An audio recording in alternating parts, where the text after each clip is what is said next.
구약의 하나님은 무섭게 진노하시고 신약의 하나님은 따뜻하게 사랑하신다. 정말 그렇습니까? 만약 그게 사실이라면 기독교는 두 분의 하나님을 믿는 종교입니다. 그런데 성경은 처음부터 끝까지 단 한 분 하나님을 말합니다. 질문은 단순한 호기심이 아닙니다. 신앙의 뿌리를 흔드는 질문입니다. 성경을 처음 펼친 사람은 누구나 한 번쯤 멈칫합니다. 창세기에는 홍수가 나오고 출애굽기에는 애굽의 장자가 죽습니다. 여호수아서에는 가나안 정복 전쟁이 나옵니다. 그런데 신약을 펼치면 분위기가 사뭇 달라 보입니다. 예수님은 원수를 사랑하라 하시고 70번씩 7번이라도 용서하라 하십니다. 같은 책 안에 이렇게 결이 다른 두 분이 등장하는 것 같습니다. 그래서 어떤 사람은 이렇게 말합니다. 구약은 너무 폭력적이어서 못 읽겠다. 영국의 무신론자 리처드 도킨스는 만들어진 신이라는 책에서 더 거칠게 말했습니다. 구약의 하나님은 인류 역사상 가장 불쾌한 등장인물이다.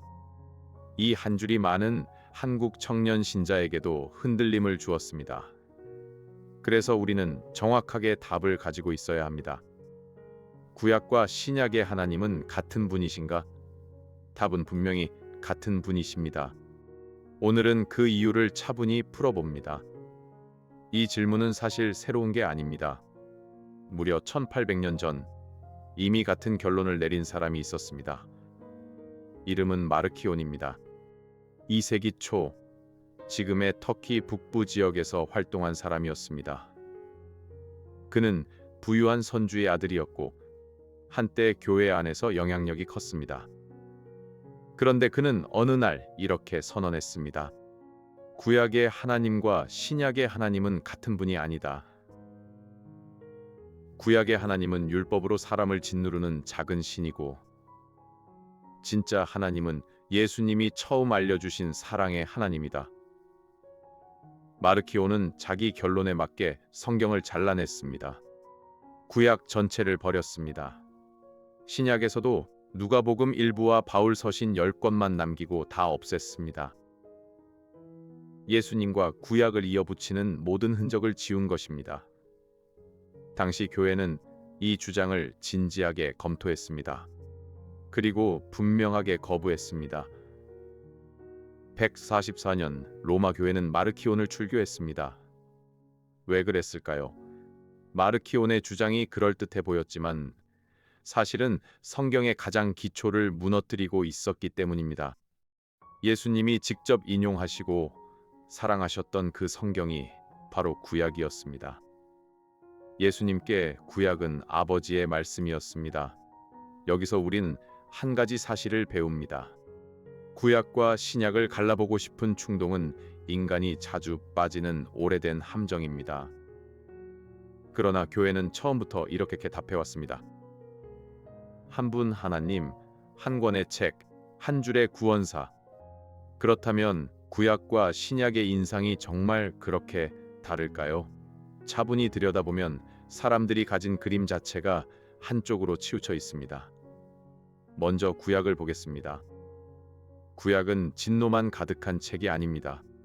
출애굽기 34장 6절에서 하나님은 자신을 소개하십니다. 여호와로라 여호와로라 자비롭고 은혜롭고 노하기를 더디하고 인자와 진실이 많은 하나님이라. 자비롭고 은혜롭고 노하기를 더디하고 인자와 진실이 많다. 이게 하나님이 자신을 직접 소개하신 첫 문장입니다. 그러니까 구약의 하나님은 스스로를 무서운 분으로 소개한 적이 없습니다. 호세아서를 보면 더 놀랍습니다. 호세아 11장 8절에서 하나님은 이렇게 탄식하십니다. 에브라임이여 내가 어찌 너를 놓겠느냐. 이스라엘이여 내가 어찌 너를 버리겠느냐. 진노 대신 눈물을 흘리시는 아버지의 마음이 거기 있습니다. 비유로 풀어보겠습니다. 자녀가 큰 잘못을 했을 때 부모는 호되게 야단칩니다. 그 야단의 바탕에는 사랑이 있습니다. 무관심하다면 야단도 치지 않습니다. 구약에서 보이는 강한 진노는 사실은 자기 백성을 끝까지 포기하지 못하는 깊은 사랑의 다른 얼굴입니다. 물론 비유는 비유일 뿐 하나님의 사랑은 부모의 사랑보다 훨씬 깊습니다. 이번에는 신약을 보겠습니다. 신약은 부드럽기만 한 책이 아닙니다. 사도행전 5장에는 아나니아와 삽비라 부부가 등장합니다. 그들은 헌금을 두고 거짓말을 했고 그 자리에서 즉시 죽었습니다. 예수님도 부드러운 말씀만 하시지 않았습니다. 마태복음 23장에서 예수님은 외식하는 종교 지도자들을 향해 7번이나 화 있을진저를 반복하셨습니다. 회칠한 무덤이라는 무서운 표현도 거기서 나옵니다. 요한계시록은 또 어떻습니까? 어린 양의 진노라는 표현이 나옵니다. 어린 양은 예수님이십니다. 가장 온유하신 그분의 진노가 마지막 심판 때 드러난다고 성경은 말합니다. 구약에는 자비가 가득하고 진노는 분명히 있습니다. 사람들이 가진 인상은 사실이 아니라 편집된 그림입니다. 그렇다면 왜 구약과 신약의 분위기가 조금은 다르게 느껴지는 걸까요? 이유는 단순합니다. 같은 하나님이시지만 자신을 보여주신 방식이 점점 더 또렷해졌기 때문입니다. 신학에서는 이걸 점진적 계시라고 부릅니다.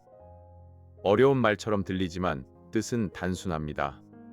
하나님이 영원 전부터 정해두신 진리를 한꺼번에 다 쏟지 않으시고 역사 속에서 조금씩 더 분명하게 드러내셨다는 뜻입니다. 비유로 풀어보겠습니다. 새벽에 산에서 해돋이를 본 적 있으십니까? 처음에는 동쪽 하늘이 어슴풀에 밝아옵니다. 그러다 점점 빛이 강해집니다. 마침내 해가 떠오르면 산 전체가 환해집니다. 빛의 본질은 처음부터 끝까지 같은 햇빛이지만 우리가 받는 밝기는 점점 또렷해집니다. 구약은 해가 떠오르기 직전의 그 시간입니다. 신약은 해가 완전히 떠오른 시간입니다. 빛은 같은 빛, 하나님은 같은 분이십니다. 그러나 우리가 본 밝기는 분명히 달라졌습니다. 히브리서는 이 관계를 정확히 짚어줍니다. 히브리서 1장 1장 2절을 보십시오. 옛적의 선지자들로 여러 부분과 여러 모양으로 우리 조상들에게 말씀하신 하나님이 이 모든 날 마지막에는 아들로 우리에게 말씀하셨으니 같은 하나님이 옛적에도 말씀하셨고 마지막 날에는 아들 예수님을 통해 말씀하셨다는 뜻입니다. 말하는 분은 한 분, 말하는 방식이 또렷해진 것뿐입니다. 여기서 우리는 한 가지 단어를 기억하면 좋습니다. 변하지 않으심, 신학에서는 불변성이라고 부릅니다. 하나님은 어제도 오늘도 영원토록 동일하십니다. 야고보서 1장 17절은 그분에게는 변함도 없고 회전하는 그림자도 없다고 말합니다. 그러니까 구약에서 진노하시던 그분과 신약에서 십자가에 다해 달리신 그분은 같은 한 분입니다. 진노 위에 사랑이 덧칠된 것이 아니라 진노와 사랑이 처음부터 같은 본성 안에 함께 있었습니다. 그렇다면 구약과 신약을 묶는 가장 분명한 끈은 무엇일까요? 그것은 예수 그리스도이십니다. 예수님은 자신이 구약과 별개의 새로운 신이라고 말씀하신 적이 없습니다.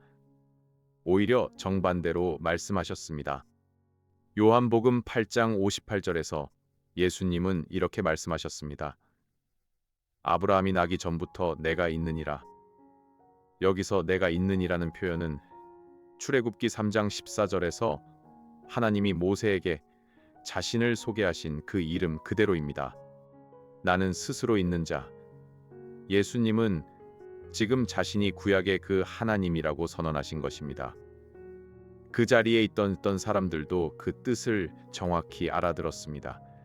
그래서 그들은 돌을 들어치려 했습니다. 또 다른 장면을 봅시다. 누가복음 24장에서 부활하신 예수님은 엠마오로 가는 두 제자에게 나타나십니다. 그리고 모세와 모든 선지자의 글로 시작하여 모든 성경에 쓴 바 자기에 관한 것을 자세히 설명해 주셨습니다. 모세는 구약의 첫 5권을 가리킵니다. 부활하신 예수님이 직접 가르치신 첫 성경 공부의 교재가 구약이었다는 뜻입니다. 예수님은 구약을 자기에 관한 책으로 읽으셨습니다. 20세기 미국의 개혁주의 신학자 코넬리우스 반틸이라는 분이 있습니다. 그는 이렇게 정리했습니다. 구약은 그리스도를 예고하고 신약은 그리스도를 보여주며 두 책이 가리키는 분은 동일한 한 분이시다. 비유로 풀어보겠습니다. 결혼식 청첩장과 결혼식 자체는 같은 일을 가리킵니다. 청첩장이 먼저 오고 그 다음에 진짜 식이 열립니다. 구약은 청첩장이고 신약은 식 자체입니다. 청첩장만 본 사람은 신부와 신랑을 만나지 못합니다. 그러나 그 청첩장이 없었다면 식이 있는 줄도 몰랐을 것입니다. 여기서 한 가지 반론이 자주 나옵니다. 그래도 가나안 정복 같은 본문은 너무 가혹하지 않으냐는 질문입니다. 이 질문은 진지하게 답할 가치가 있습니다. 짧게만 짚겠습니다. 첫째, 가나안 정복은 일반 전쟁이 아니라 수백 년에 걸쳐 경고가 반복된 뒤의 심판이었습니다.